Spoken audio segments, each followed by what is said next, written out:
Maunlad na Pilipino sa 702 DZAS Radyo TV, Agapay ng Sambayanan. Ako po si Lucia Campomanes, ang Direktor ng Kabuhayan at Kaunlaran ng Kababayang Katutubo. Makinig po kayo sa Maunlad na Pilipino radio program ng Department of Agriculture dito lamang sa 702 DZAS. Suportahan po natin ang mga kababayang katutubong magsasaka at mangingisda. Ella Arsiaga. Para sa Maunlad na Pilipino sa 702 DZAS FEBC Radyo TV, Agapay ng Sambayanan. Gumigising ng maaga, panibagong hamon sa'kin ng araw na to. Magsusumikap at nangangarap para lamang sa inyo. Isang panalangin po muna tayo. Mapagmahal na Diyos, tulungan mo po kaming mailayo sa inggit at kasinungalingan. Tulungan mo po kaming ipagdiwang ang mga magagandang bagay sa aming mga buhay. Itinataas po namin muli sa inyo ang simula, kabuuan hanggang lapag ng programang ito sa matamis sa pangalan ni Jesus na ating tagapagligtas. Amen. At para sa salita ng karunungan, minsan, ang hirap at sakit ng buhay ay ang naglalapit sa atin sa Diyos. Magandang umaga po. Kamusta po kayo? Ako po si Ella Arsiaga. Ngayon po yung araw ng Sabado. Naku po, sabi nga po'y nadagdagan ng isang araw ang Pebrero, pero parang lumipas lang, March 2 na po kaagad. Taong 2024, welcome po sa Season 6, Episode 9 ng Maunlad na Pilipino dito sa 702 DZAS FEBC Radio TV, Agapay ng Sambayanan. And of course, lagi po namin wini-welcome ang bawat isa sa mga bago lang po at naninibago. Ano ba itong pinakikinggan ko? Nasaan ba ako nakatutok right now? Accessible po tayo via online streaming ng dzas.febc.ph. Ganyan din po sa Facebook po. Sa ating page, ang 702 DZAS FEBC Radio TV Facebook page. And of course, kung kayo po'y nasa Transistor Radio, Personal Missionary Radio, andito po tayo sa 702 sa AM band. And nais po naming batiin ng magandang umaga at pasalamatan po sa patuloy na pagsuporta sa ating programa ang mga listeners po natin, na talagang engaged dahil nakikita po namin yan sa pamamagitan ng inyong pag-iiwan ng comments sa ating program link. Mula po kay Ma'am Helen Arellano, mapagpalang umaga. Napakaganda, siguro po, kasi parang napaganda ng mga ginagawa sa kagawaran ng agriculture at pag-aalaga sa mangingisda. God bless. Mula naman po kina Ma'am Leonida Tela Sacada Rubio, Shirley Hutalia Banikid, Marilu Barbosa de Osera, Francisco Espiritu, Carmelita Julian Marcos Pablo, Yet Delen Galang, Liwayway Atienza, Josephine Reyes Uson, Nora Cancela, yan, madami pong bumabati ng magandang umaga. Kasama po sina Ronald Young, Sir Epifanio Salvador na nag-share muli ng ating episode at I guess mag-share ulit ng ating episode. At yun nga po, mula kay Ma'am Liwayway Atienza, bumabati po sa amin ni Kadjan. Magandang umaga po sa inyo, Ma'am Butter Ocampo. Good morning po. Thank you.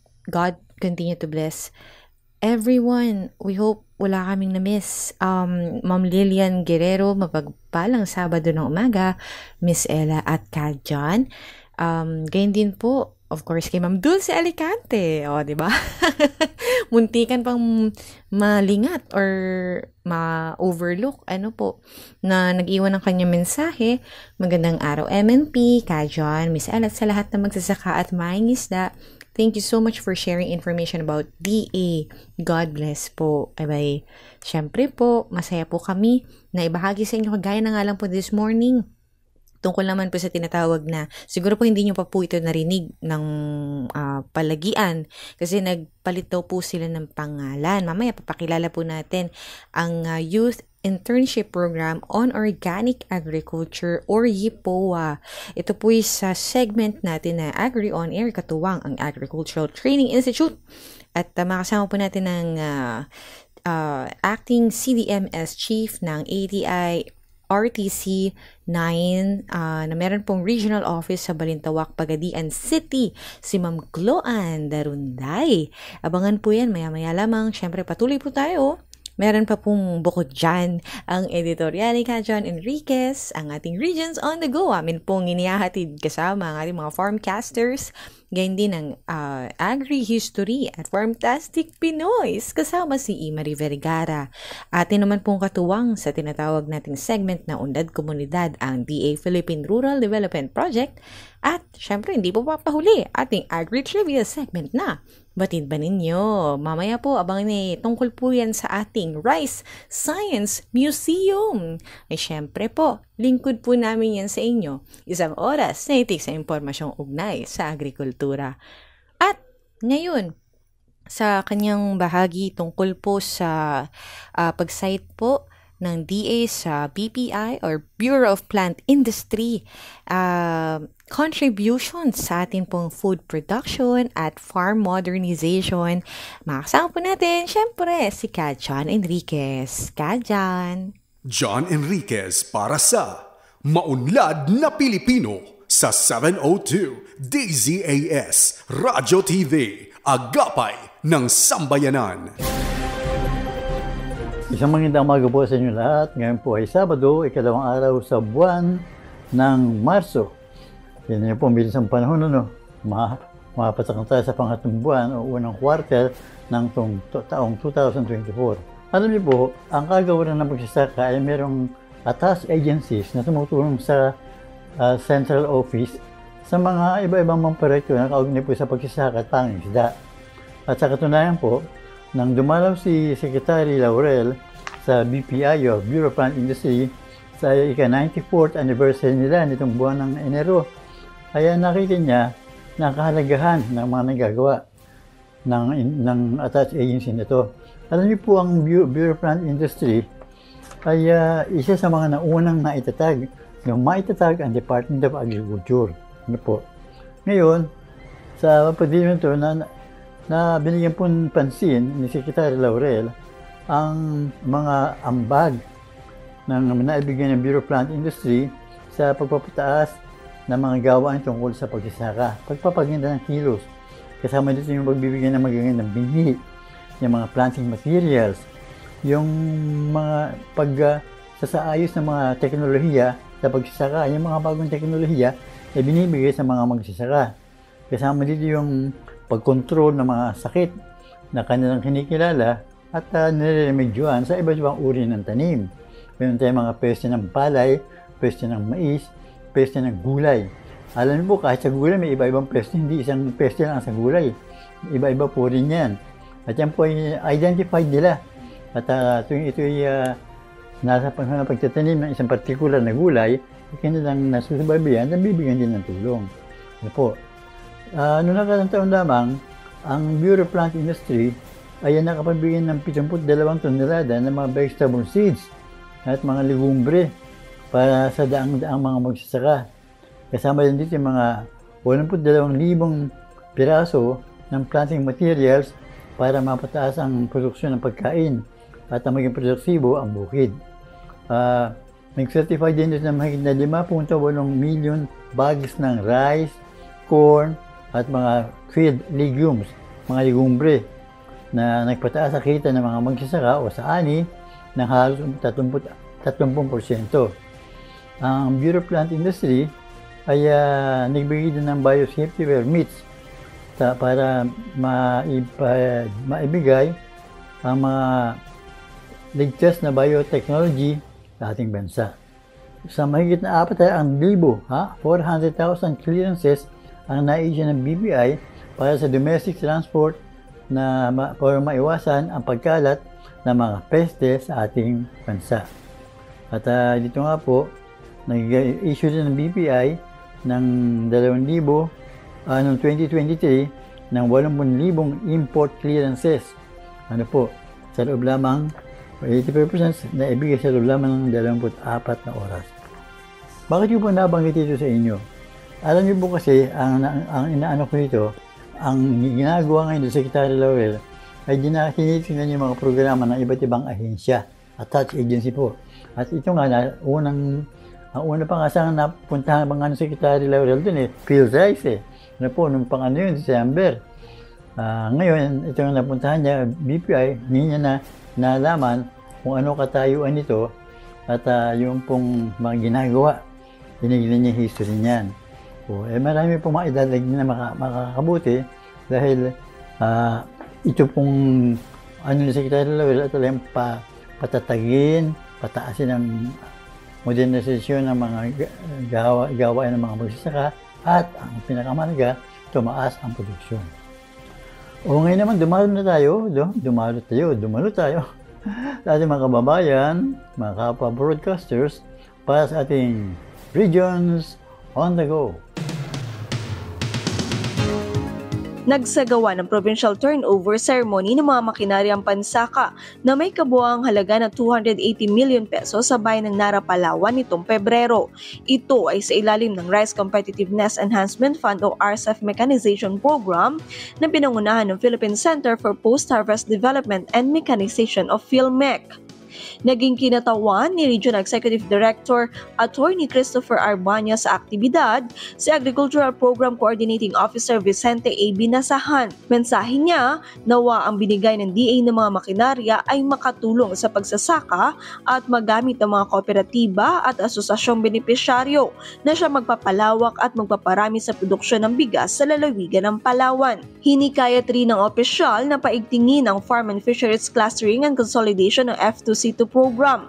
Sa pamamagitan aniya ng estratehiyang ito ay mapapababa din ang gastos at mapapaunlad ang kabuhayan. Umabot sa 50 farmer cooperatives and associations at local government units ang nakatanggap ng kabuuang 74 na units ng iba't ibang makinarya at pasilidad na magagamit sa pagpapataas ng produksyon ng palay.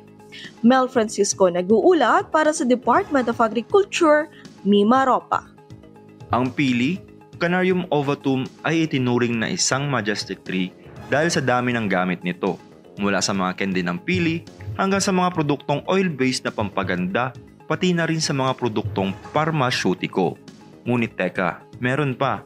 Dahil sa komposisyong nutrisyonal ng pili nut, ang mga mananaliksik ng Kagawaran ng Pagsasaka, Sorsogon Dairy Production and Technology Center o SDPTC na pinangunahan ni Pedro Oliver, Superintendent ng SDPTC, ay nakabuo ng isang alternatibong gatas na nakabase sa halaman mula sa kernel ng pili nut.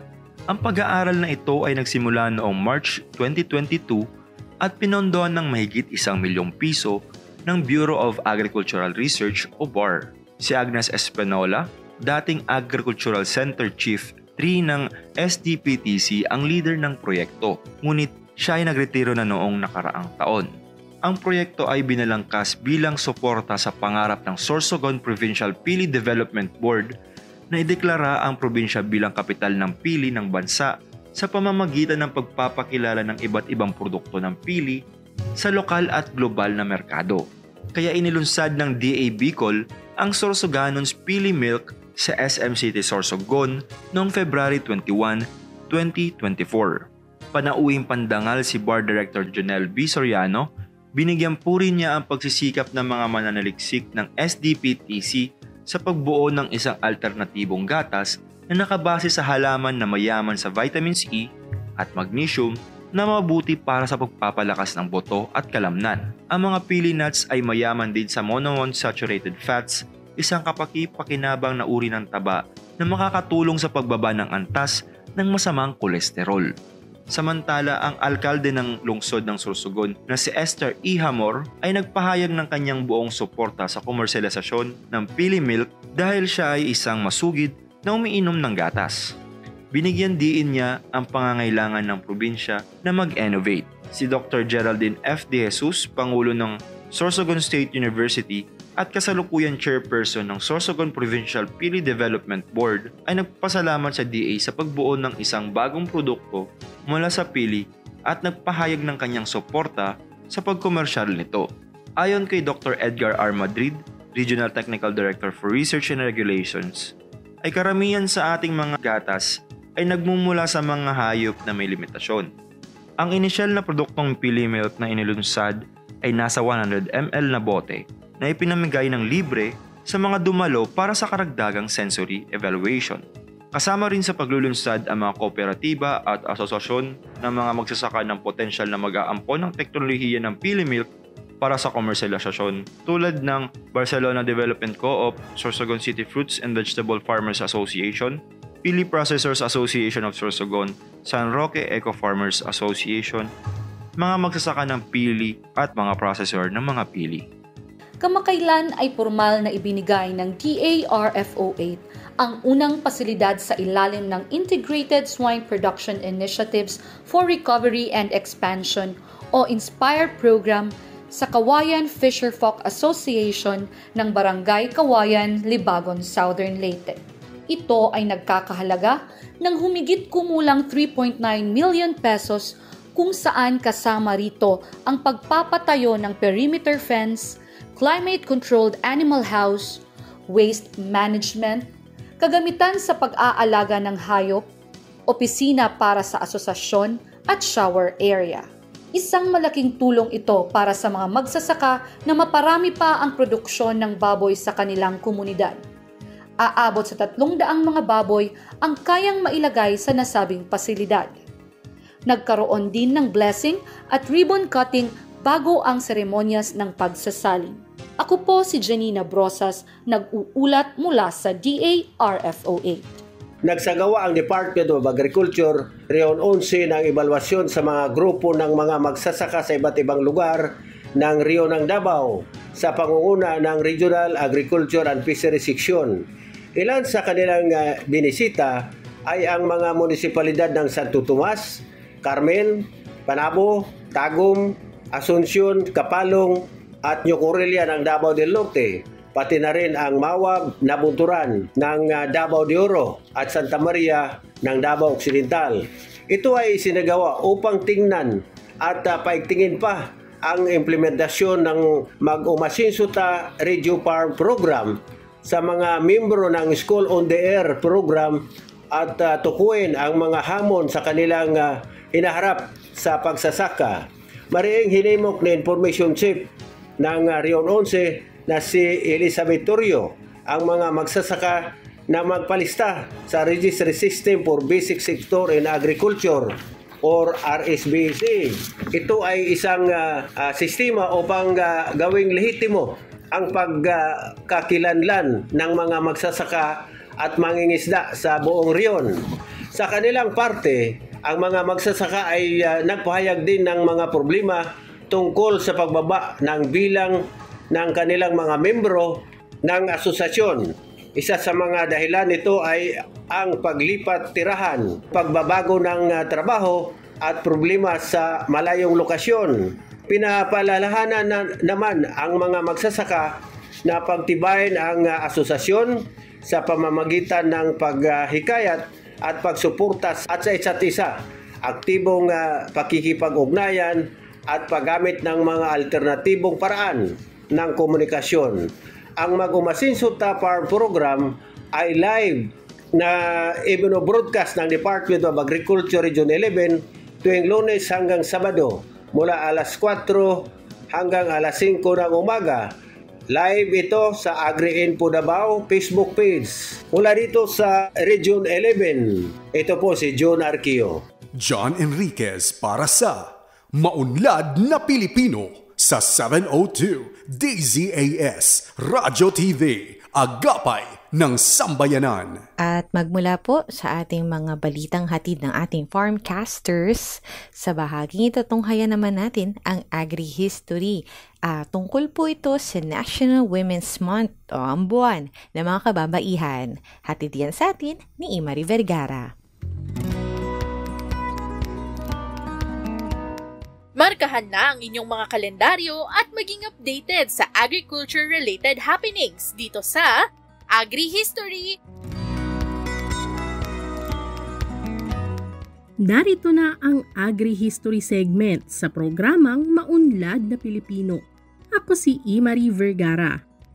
Kasabay ng pagbubukas ng buwan ng Marso, ang isang selebrasyong bit-bit ang isang panawagan. Ang pantay na pagtingin, pagtrato at oportunidad para sa mga kababaihan. Talakayin natin ang National Women's Month o Buwan ng Mga Kababaihan.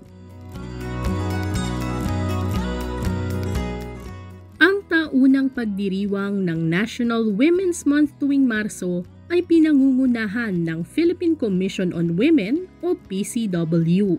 Layunin nitong hikayatin ang mga kababaihan at ang bawat isa sa atin na makiisa sa laban para sa inklusibong lipunan. Hangad din nitong i-empower ang mga kababaihan at batang babae na maipamalas sa buong mundo ang kanilang potensyal.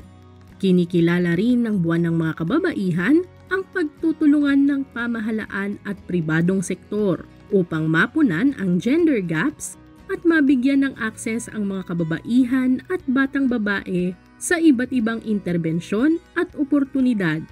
Nagsisilbi rin itong plataporma para sa makabuluhang talakayan tungo sa pagpapalakas ng gender and development pati na ng Magna Carta of Women na ipinagdiriwang ang ika-15 taon nito ngayong 2024. Nais matamasa ng National Women's Month ang isang lipunang inklusibo, makatarungan at may pagpapahalaga sa mga karapatan at pagkakaiba-iba ng tao.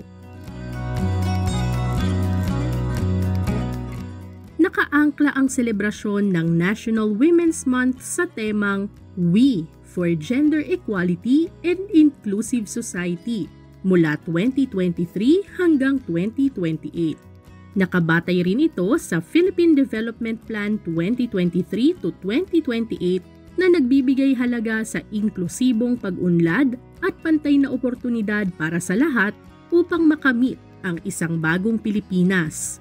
Ang We o WE ay may dalawang kahulugan. Una, ito ay women and everyone. Hindi lamang mga babae ang dapat kumilos. Lahat tayo ay may mahalagang papel sa pagkamit ng gender equality. At pangalawa, ang We o WE ay maaari ring mga hulugang women's empowerment, ang isa sa mga layunin ng pagdiriwang na ito.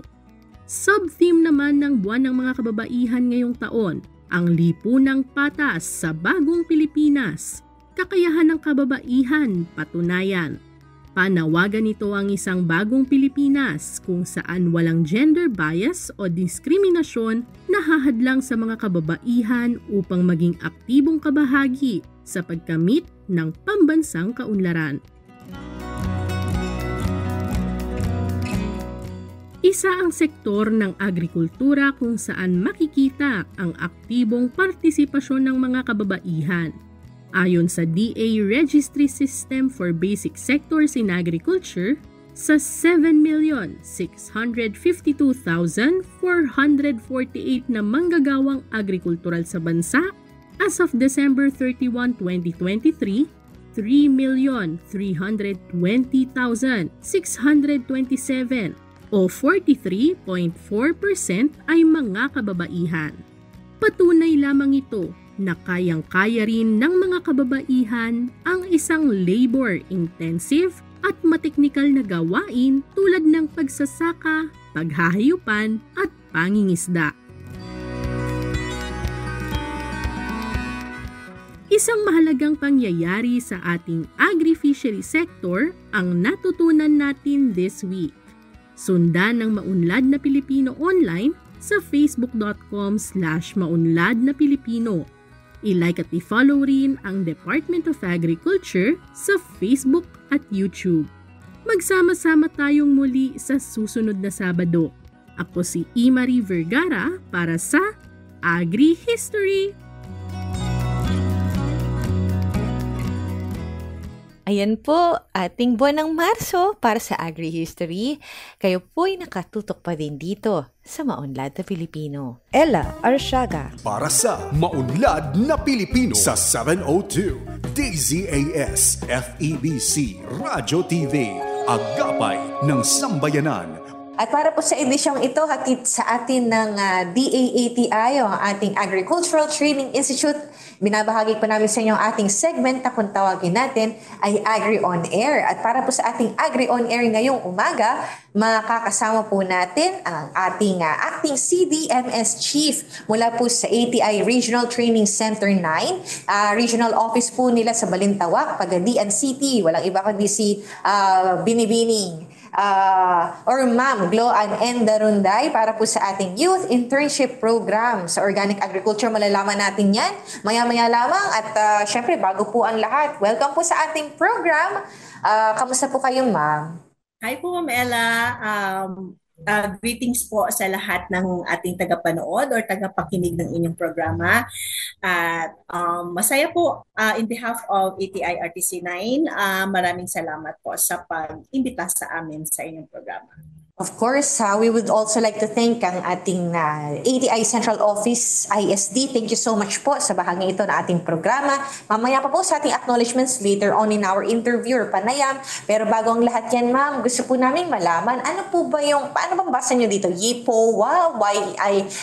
Paano po ba siya ang ating Youth Internship Program on Organic Agriculture? Pakilala po natin ito. Okay, ma'am. Sige po. Tama po kayo. YIPOA, yun din po yung basa namin. Pero before siya naging YIPOA po, ay ano po muna siya, ang pangalan niya dati po is Youth Scholarship Grant on Organic Farming or YSGOF. So, this time, revise po yung name niya. So, ginawa po siyang YIPOA. At itong programa pong ito ay nabuo ng National Organic Agriculture Program or NOAP in collaboration with the AATI. So, nabuo po itong programa kasi po tayo po ay we are trying our best to address yung concern po, matagal ng concern na ang ating farmers are aging at talaga pong patuloy po tayo sa pag-i-encourage ng ating mga youth to engage into agriculture and most especially organic farming. So, dalawa po yung nabanggit natin agad na nais nating tugunan sa pamamagitan ng ating YIPOA na bagong pangalan po pala, no? Ayon sa inyong pagkakalahad. Ito po ay sa ating mga paghikayat sa mga kabataan sa agrikultura at hindi lang sa agrikultura basta-basta, kundi sa organic agriculture. At ang ating pong internship po na ito, ma'am, ano po ba yung ating, para po sa kaalaman ng mga bagong kakapakinig lang dito, ano po ba yung coverage nito? Gaano siya usually katagal? Ano po yung mga bahagi nito? At saka, lahat po ba welcome dito or may mga specific locations lang po tayo? Okay. Sige po, Ma'am Ella. Ang YIPOA po is actually national program. So hindi lang po ang Region 9 ang mag-i-implement ng programang ito. So ang programa is open for both out-of-school youth and degree holders po. May age bracket po tayo, from 18 years old to 35 years old. So ang nakaganda sa programang ito, ma'am, is hindi lang po siya magbibigay ng opportunity for the youth but also magbibigay siya ng opportunity sa ating mga farmers. Ang nakasaad po sa ating guidelines is welcome siya open siya for our accredited learning sites ng ATI. Kung merong mga third-party certified organic na mga farms, yun po yung priority natin. So ang tawag po nila doon is magiging farm partners ng mga bata kung saan sila mamalagi sa duration ng ating program. So ito po ay 21-month long na program. So ang 9 months po doon sa 21 months is on farm.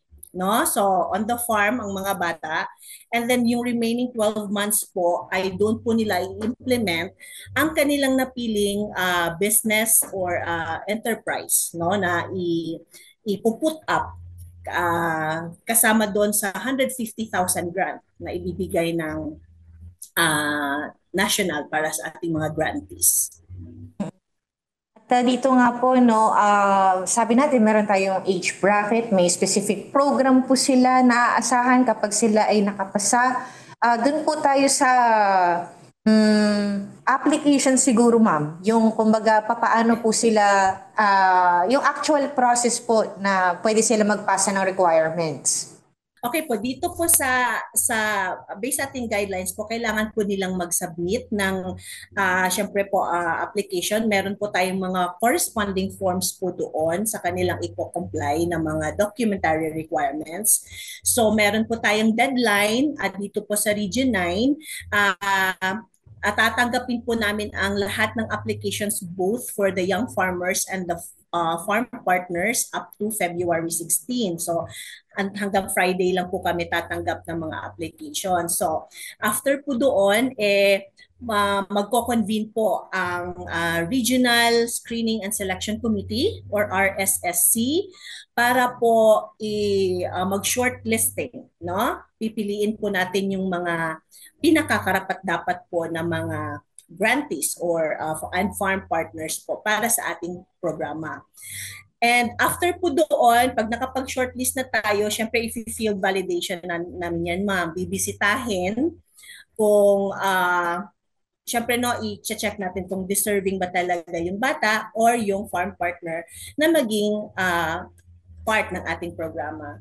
So after ng field validation po is mag-i-endorse na po tayo sa central office ng mga list of names, no, kung sino pong ating qualified dito sa region. And after that, kung approve ng national, so i-deploy natin sila ma'am doon sa farm partners. But before that, also we would like to emphasize, no, na ang ating mga napiling grantees, kinahanglan po, kailangan po yan siya sorry na kapag Bisaya, kailangan po siyang cross-match po. Siyempre pag halimbawa ang gusto ng bata is on organic vegetable production, so ipapartner po natin siya sa farm partner na who is into organic farming, organic vegetable production. So kung napili naman ng bata is organic swine production, so doon din po siya sa farm na meron pong organic swine production. So yun po, i-cross-match po natin siya. Hindi po tayo basta-basta nilang mag-iwan ng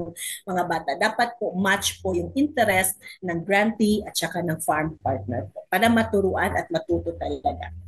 Ayan. And I'm sure meron tayong mga from different parts of our country, ating mga regional training centers ay ready to assist yung mga nagnanais na, uy, parang pasok ako dun na, punta nga ako sa ating RTC para makapagpatulong sa internship requirements na nabanggit po natin. Meron po ba tayong specific number, ma'am, na parang alam nila na, uy, parang hindi na ako papasok kasi naabot na nila yung, kumbaga, may certain number po ba tayong mini-meet? Nagta-target po sa buong Pilipinas po, nagta-target po ng a total of 150 young farmers at saka 75 grantees. So, wala naman pong specific na limit or number of young farmers or farm partners ang nakasaad per region. Pero po sa first batch po, meron po tayong total of 4 farm partners kasi batch 2 na to, ma'am. Yung first batch po yung last year. 9 grantees at saka 4 farm partners. So this time we are really hoping po na maging 10 at saka 10 young farmers at saka 5 farm partners po sana. At syempre kung mabigyan tayo ng more slots ng national, ng central office po, masaya po tayo. And po, sa ating last na pagpapadala po ng interns natin, ma'am, kamusta naman po? Nakailan po tayo noon? Last year po, Ma'am Ella, meron po tayong 10 na young grantees. Unfortunately po, may isa po doon ang nag-back out for some reasons po. So, 9 sila ngayon. So, tapos na sila doon sa 9 months na on the farm training. So, this time po, i-implement na nila yung kanilang business enterprise po. So, sa 12 months yun po. So, last year po we have 9 young grantees and 4 farm partners. So, this time po, naghanap ulit tayo ng mga bagong learning science operators. Priority po natin yung mga to give opportunities for other learning site operators po who are into organic farming, of course. Ayun, at syempre nga po, sabi natin, nag-accept na tayo para dun sa panibago. So ma'am, meron ba tayong, kumbaga, dito naman pagdating sa ating mga farm partners, ma'am, kasi syempre sabi nga natin parang bibigyan naman ng chance yung iba. At sino naman po ba yung eligible dito? Ano po ba yung qualification para po tayo ay maging farm partner? Okay po. So, ang eligibility criteria po natin para sa ating farm partners ay dapat po chemical-free yung farm. No, kung hindi man siya third party certified as organic farm, at least man lang may notarize siya na certification na talagang chemical free po yung farm.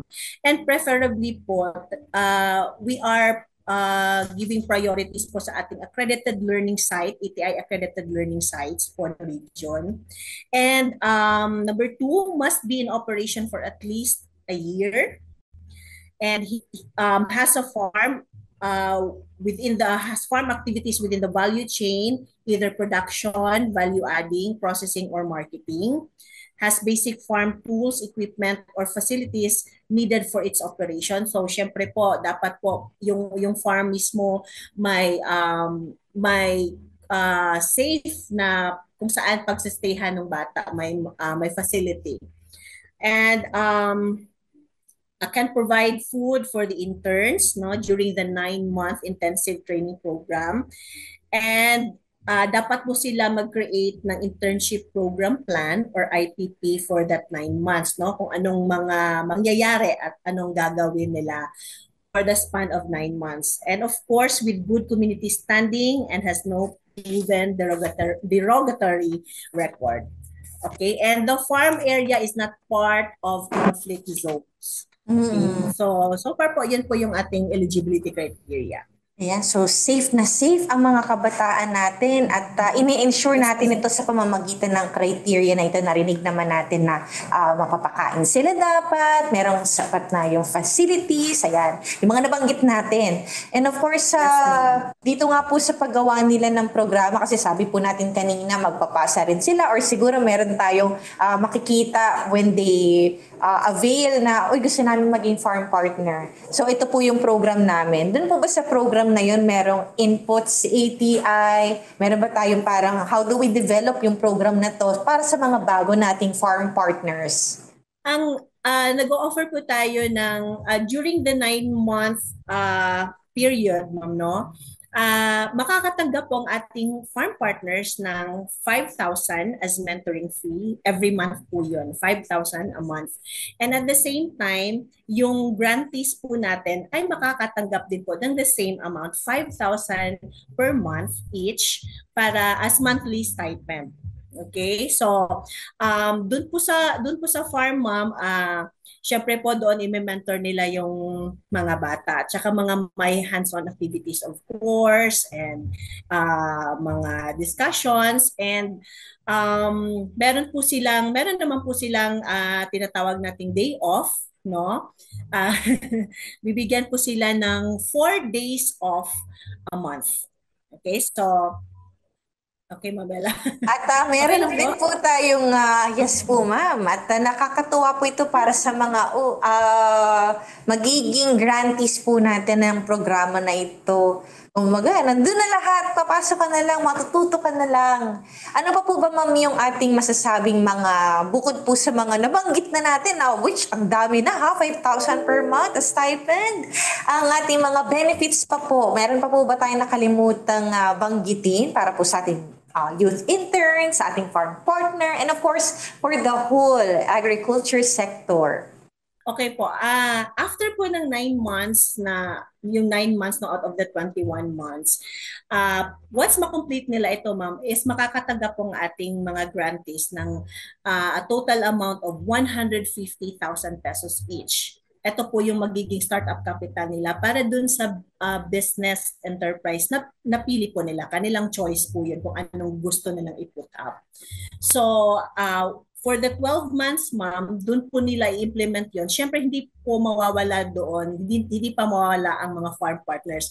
Kahit po nasa implementation stage na sila ng pag-put up ng kanilang business enterprise na napili, magme-mentor pa din po ang ating mga farm partners. And siyempre po, to motivate them to really implement well the business enterprise with their 150,000, meron po tayong kumbaga reward doon sa mapili na kung ma-implement nila ng mabuti, may reward po sila na matatanggap siya ang grantee at saka yung farm partner. 100 incentive po siya, no, amounting to 120,000, that is additional dun sa 150, 120,000 for the grantee, and 60,000 pesos po sa farm partner. So, yun po. Ayun nga po, no? So, sa ating mga tagapakinig, so far po, kung kayo'y kaka-tune in lang, ang pinag-uusapan po namin ay tungkol sa Youth Internship Program on Organic Agriculture. So, ayun nga po, sana balikan niyo po yung kabuuan ng ating interview. Pero kung hindi man makatch up, ma'am, saan pa po ba sila makakakuha ng additional information? Kung meron pa silang mga katanungan with regards to this topic? Yes po. Ina-encourage ko po ang lahat, no, to keep you abreast po of the different programs of ATI, and especially po sa updates ng ating MIPOA. Please like and follow our official FB page, ATI in Zamboanga Peninsula. Doon po sa post with regards to the program, meron po doong link, no, doon sa caption po, meron po dong link na pwede nyo i-open, at doon po makikita nyo po yung mga forms na pwede nyo i-download at saka i-print, no? So, don't forget po to like and follow ATI in Zamboanga Peninsula. Pwede po kayo din doon mag-message para kung meron kayong mga queries, no, regarding our program. And also, pwede po kayong bumisita sa yes po, andito po kami sa Balintawak, Pagadian City, Zamboanga del Sur, no, dito po sa regional office.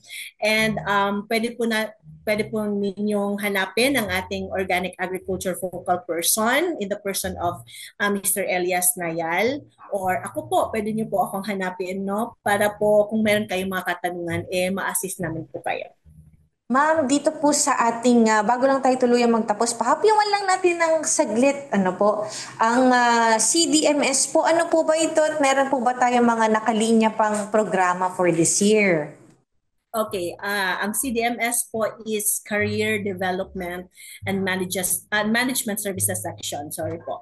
Under sa section po namin, ma'am, meron po tayo naka-target po mga trainings for RLS learning site cooperators, no? Kasi gusto din po natin silang i-empower at i-encourage natin po sila na mag-engage talaga at ilatag sa kanila ang mga available programs in which they can avail. So, meron po tayong mga scholarships, ma'am, para po sa ating both sa ating mga youth, pwede po sa ating, pati na rin po sa ating mga agricultural extension workers. And of course, meron po tayong mga programs, special programs like the CFIDP, yung sa coconut po, pwede din po silang mag-inquire sa amin. And also, the halal program po is under the CDMS section po. And marami po tayong mga trainings po na may offer, and meron po tayong pinaprocess po na PACPD accredited para po sa ating mga agricultural extension workers, no? Para kasi madami silang naghahanap, ma'am, ng points, CPD points para po sa pag-renew ng kanilang lisensya. Ayun naman pala. Maraming salamat po sa ating CDMS. At syempre po, hindi po namin kayo pakakawalan. Meron po ba kayong maikling mensahe po para sa ating mga tagapakinig, lalo na po sa mga kababayan natin dyan sa buong Zamboanga Peninsula?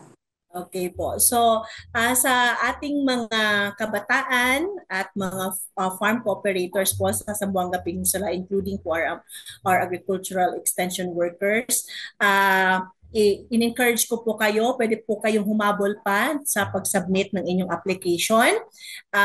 Sana po ang ating mga LGUs, ang mga agricultural extension workers ng ating mga LGUs, tulungan po ninyo ang mga potential na mga kabataan po sa inyong area para po mag-apply, i-encourage nyo mag-apply sa ating programa, ang GIPUA, and also po sa ating mga learning site operators, especially those who are into organic farming. Please po contact us or visit our office para po mag-guide po namin kayo doon po sa pag-apply po para maging kasama po kayo sa hopefully sa ating internship program under organic agriculture. Ayan, at para po sa GIPUA, nakilala din po natin ng saglit ang kanilang opisinang tanggapan ng CDMS. Ay nagpapasalamat po kami itong Agri On Air. Kasama po natin si Ma'am Gloan Endarunday, ang acting CDMS chief po mula sa ATI RTC 9, Balintawak, Pagadian City. Maraming salamat po. Thank you, Ma'am Ella, and have a nice day. At nakilala po natin ang Youth Internship Program on Organic Agriculture. Narito naman po ang Unlad Komunidad o UK, katuwang ang Philippine Rural Development Project. Kasama po natin si Ms. Julie Ace Brandon R. Barao, manunulat mula po sa DA, PRDP, and PCO.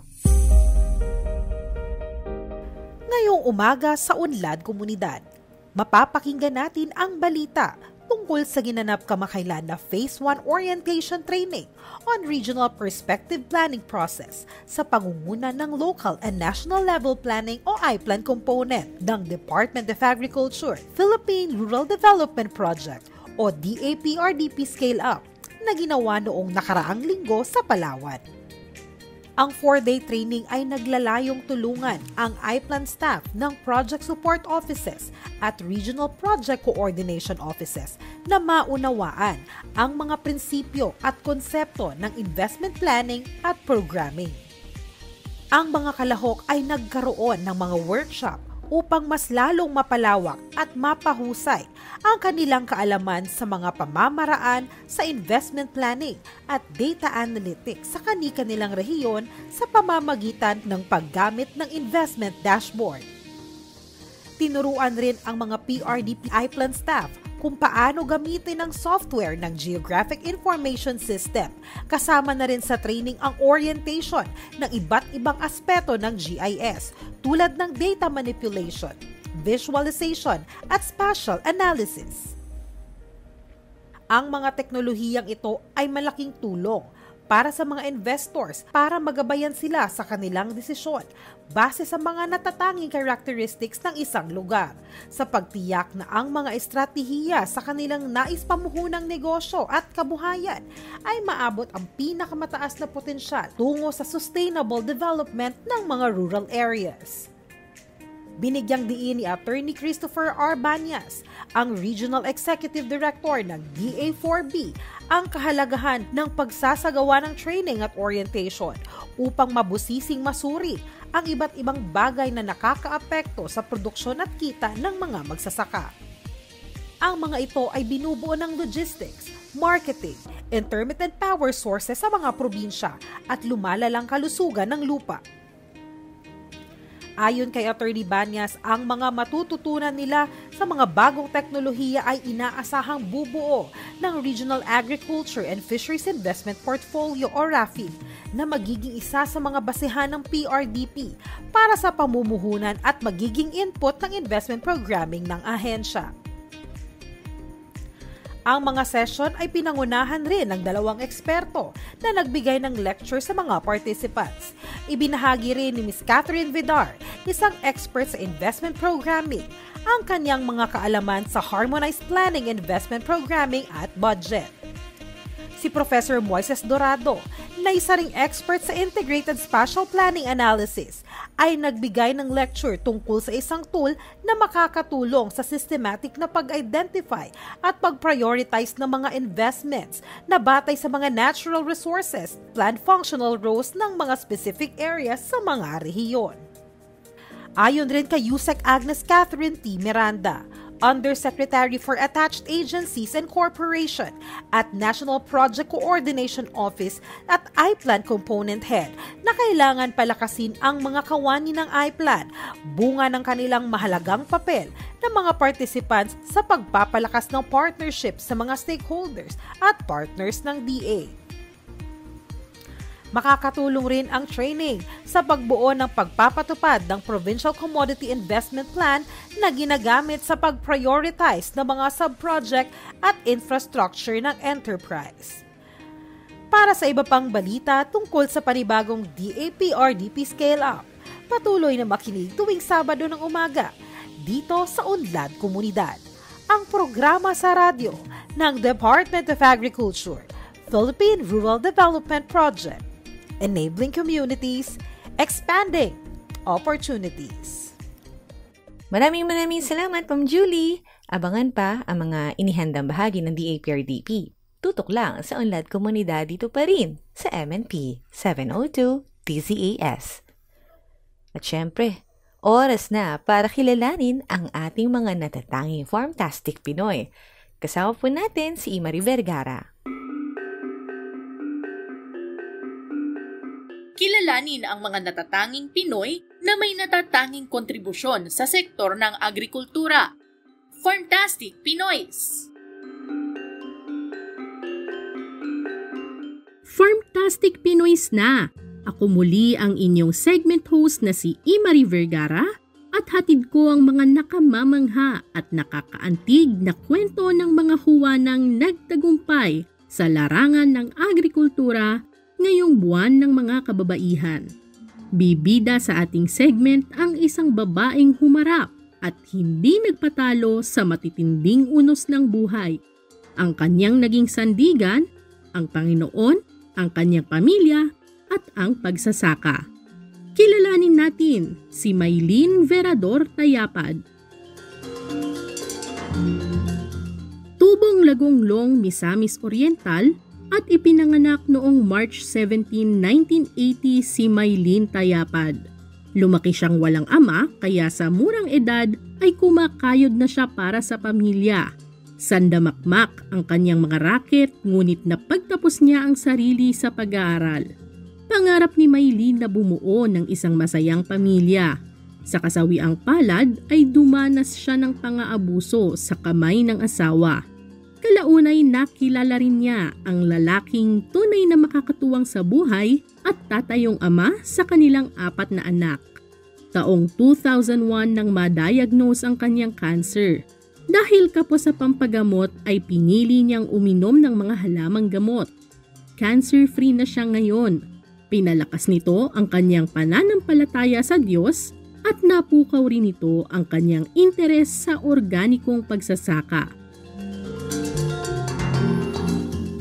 Sagana sa mga prutas, halamang ugat, herbs, baboy, manok at pato ang 2 ektaryang lupain ni Maylene.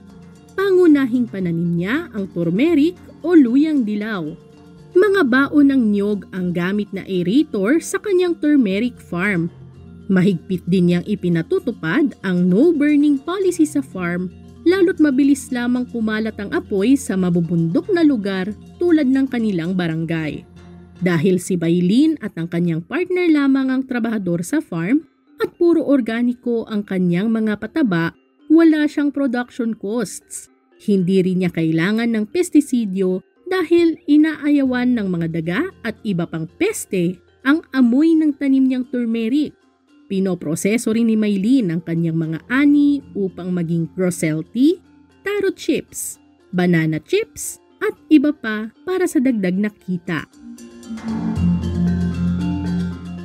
Respetadong pinuno at miyembro ng samut-saring samahan si Maylene sa kanilang lugar. Nagsisilbi siyang consolidator ng mga ani ng kanyang mga kabaro. Binibenta niya ang mga ito o kaya'y binibili upang gamiting sangkap para sa kanyang food processing. Isinulong din ni Maylene ang pagpasa sa backyard gardening project at anti-rabies policy sa barangay.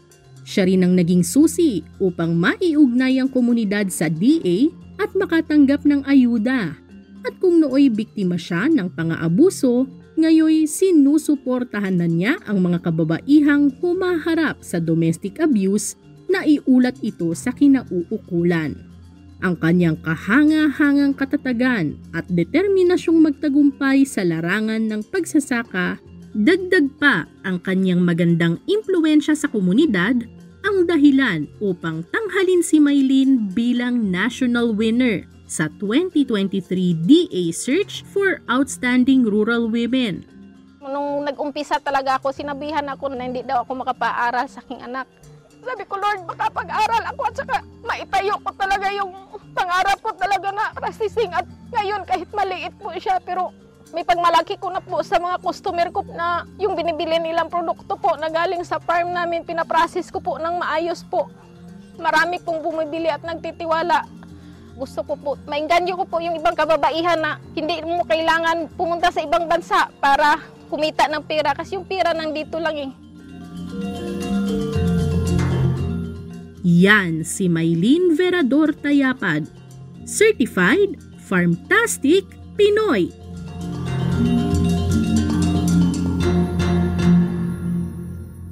Nakilala natin si Maylene Verador Tayapad.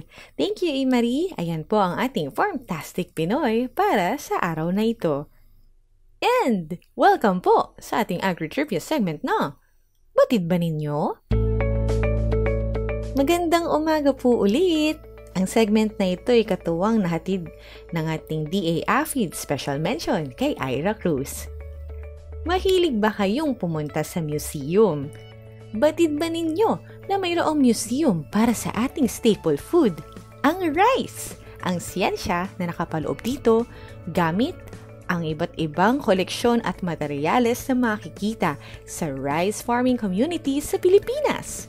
Ito ay ang Rice Science Museum na pinamamahalaan ng Philippine Rice Research Institute or PhilRice sa Maligaya, Science City of Muñoz sa Nueva Ecija.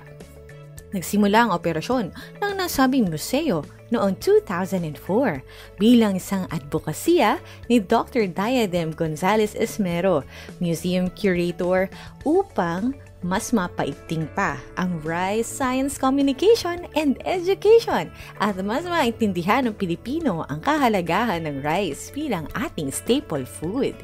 Nakapaloob sa museo ang produkto ng ginagawang pananaliksik ng PhilRice upang magkaroon tayo ng sustainableng rice production at matulungan ang ating mga magsasaka. Tampok sa museo ang mga kagamitan na ginagamit noon sa pagsasaka, maging ang mga makabagong makinarya na ginagamit na ngayon. Mga rice seeds at varieties at mga artworks at painting gamit ang butil ng bigas na sumasalamin sa ating mayamang kasaysayan at kultura. Accredited ng Department of Tourism or DOT ang Rice Science Museum. Lumabas din sa ginawang pag-aaral ng PhilRice na mayroong indicators na maraming natututunan ang mga magsasaka sa kanilang pagbisita sa museo, kung saan maaari nila itong ibahagi sa kanilang kapwa magsasaka. Marami ring information and education materials or IEC ang museo para sa mga kabataan tulad ng puzzle, comics at coloring books patungkol sa rice science and technologies na lubos na kinagigiliwan ng mga batang nais bumisita. Bukas ang Rice Science Museum sa publiko mula alas 8 ng umaga hanggang alas 5 ng hapon, Lunes hanggang Biyernes. Libre lamang ito! Para sa booking tours, maaari lamang makipag-ugnayan sa Visitor's Office o sa email ng Community Relations Office. Ito ay philricecommunityrelations@gmail.com. Ayan ang ating batid ba ninyo para sa araw na ito. Yay! Muli, maraming salamat sa oportunidad na kayo po ay aming mga paglingkuran sa pamamagitan ng MNP. Ang MNP ay programang pangradyo hatid sa inyo ng DA-AFID. Kajan? At narito po ating pagkain kaisipan para sa umagang ito mula sa Kawikaan, Kabanata 27, Talata 11. Kung paanong ang muka ay malalarawan sa tubig, sa kilos naman mahalata ang iniisip. Marami pong salamat, Kajan. At mula po sa Department of Agriculture, inyo pong napakinggan ang edisyong ito ng Maunlad na Pilipino dito pa rin sa 702 DZAS FEBC Radio TV, Agapay ng Sambayanan. May himpilan po tayo sa Ortigas Center, Pasig City at kasapi sa KBP o ang kapisanan ng mga broadcasters sa Pilipinas. Thank you so much po sa aming DZAS family na katuwang namin sa episode na ito at sa bawat episode natin namin sa inyo at sa iyo. Opo, sa'yo mismo na nakikinig sa bahaging ito sa buong programa. Nawa ay maipunla namin ang kalaman at maipasa mo ito sa iba. Maraming salamat sa pakikinig. Next week ulit ha, 5 to 6 in the morning. And of course, sa mga katuwang namin dito sa programa, kabilang syempre si Kajon Enriquez, Imari Vergara, Ira Cruz, ay hanggang sa muli po, ako po si Ella Arsiaga at enjoy the rest of the weekend! Maunlad na Pilipino sa 702 DZAS Radyo TV, Agapay ng Sambayanan.